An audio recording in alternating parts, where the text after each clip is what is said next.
Viva Voz, com Vera Magalhães.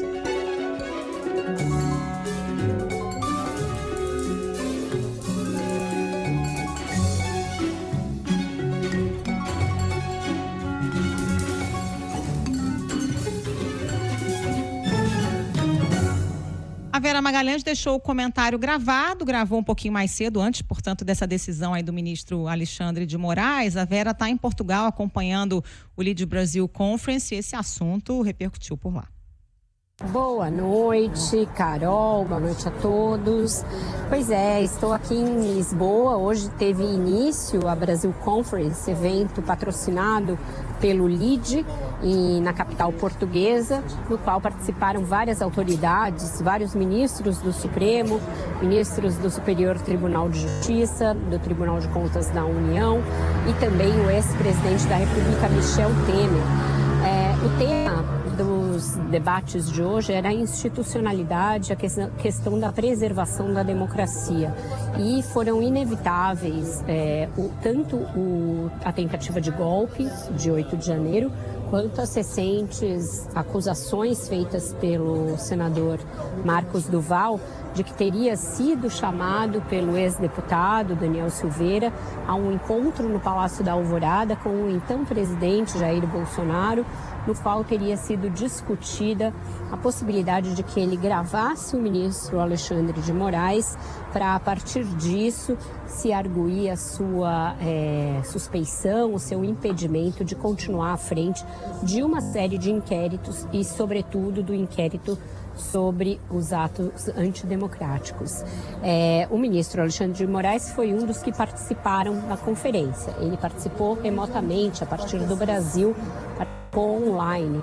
Ele primeiro fez uma longa exclamação sobre os riscos à democracia que decorrem do uso das redes sociais, das plataformas digitais como meios de propagação de desinformação, de fake news e de discurso de ódio.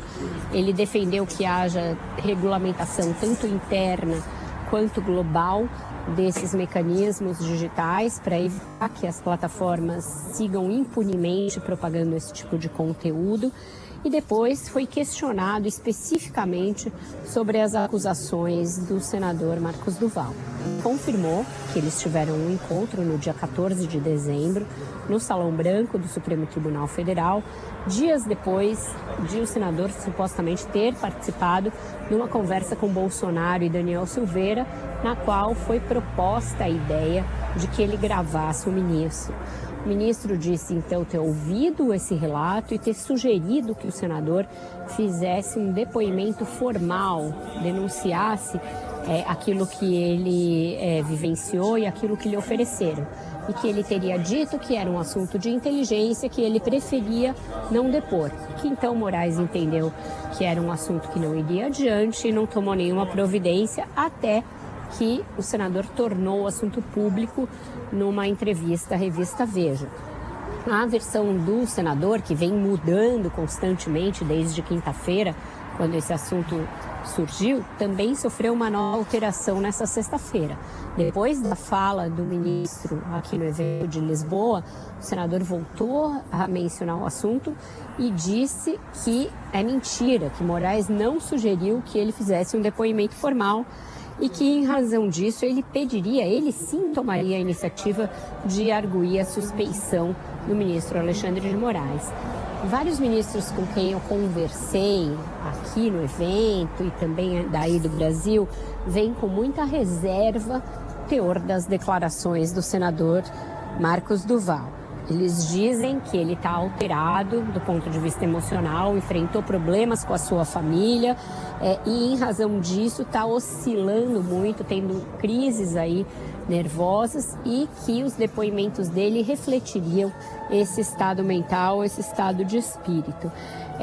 As versões que ele apresenta levam a que os ministros tenham muita cautela em analisar as consequências e a gravidade do que ele denuncia. Eles dizem que vai depender muito da investigação, do que for apurado a partir das quebras de sigilo, dos celulares dele, do ex-deputado Daniel Silveira, e que ainda assim há que se ter muita calma, porque se não tiver passado da cogitação, da gravação, não há crime possível de ser averiguado. Eles acham que é de extrema gravidade pelo fato de um então presidente da República ter participado de uma conversa com este teor.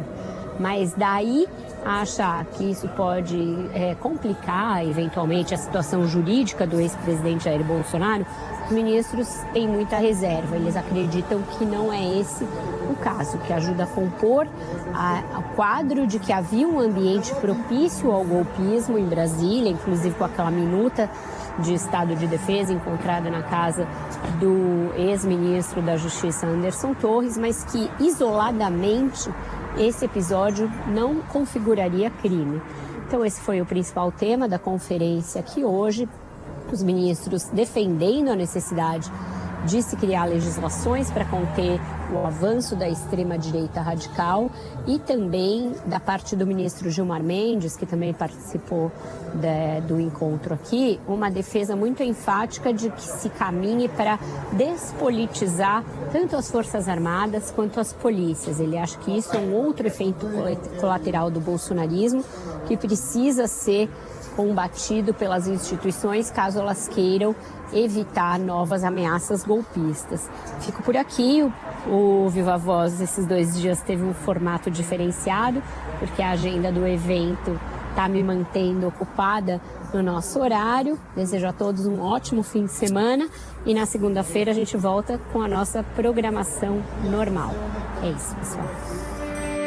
Valeu, Vera. Vamos para o intervalo, voltamos já já.